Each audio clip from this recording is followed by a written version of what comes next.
Assalamualaikum warahmatullahi wabarakatuh. Perkenalkan, nama saya Situlah Hasanah. Di sini saya akan menjelaskan mengenai konsep-konsep dasar dalam pembentukan portofolio optimal. Nah, ada 3 konsep dasar yang perlu diketahui untuk memahami pembentukan portofolio optimal, yaitu yang pertama portofolio efisien dan portofolio optimal. Yang kedua yaitu fungsi utilitas dan kurva indifferent. Yang ketiga yaitu aset berisiko dan aset bebas risiko.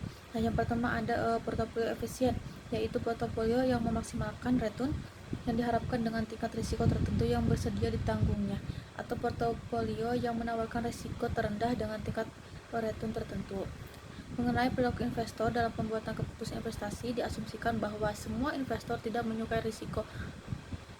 Misalnya, jika ada investasi A, return 15%, risiko 7%, dan investasi B, return 15%, risiko 5%, maka investor yang akan cenderung memilih investasi B.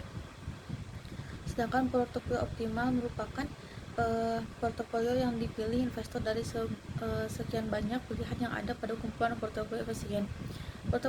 Portofolio yang dipilih investor adalah portofolio yang sesuai dengan preferensi investor bersangkutan terhadap return maupun terhadap risiko yang bersedia ditanggungnya. Yang kedua yaitu ada fungsi utilitas, dapat diartikan sebagai suatu fungsi matematis yang menunjukkan nilai dari semua alternatif pilihan yang ada.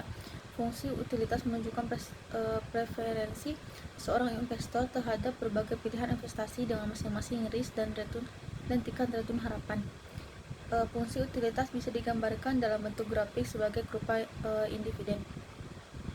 Kurva individen menggambarkan kumpulan portofolio dengan kombinasi return harapan dan risiko masing-masing yang memberikan utilitas yang sama bagi investor. Kemiringan atau slope positif kurva individen menggambarkan bahwa investor selalu menginginkan return yang lebih besar sebagai kompensasi atas risiko yang lebih tinggi. Semakin enggan seorang investor terhadap risiko, maka pilihan investasinya akan cenderung lebih banyak pada aset yang bebas risiko. Nah, yang ketiga yaitu ada aset berisiko, yaitu aset-aset yang tingkat return aktualnya di masa depan masih mengandung ketidakpastian. Salah satu contoh aset berisiko adalah saham. Aset bebas risiko merupakan aset yang tingkat returnnya di masa depan sudah bisa dipastikan pada saat ini, dan ditunjukkan oleh varians return yang sama dengan 0. Preferensi investor untuk membentuk portofolio optimal.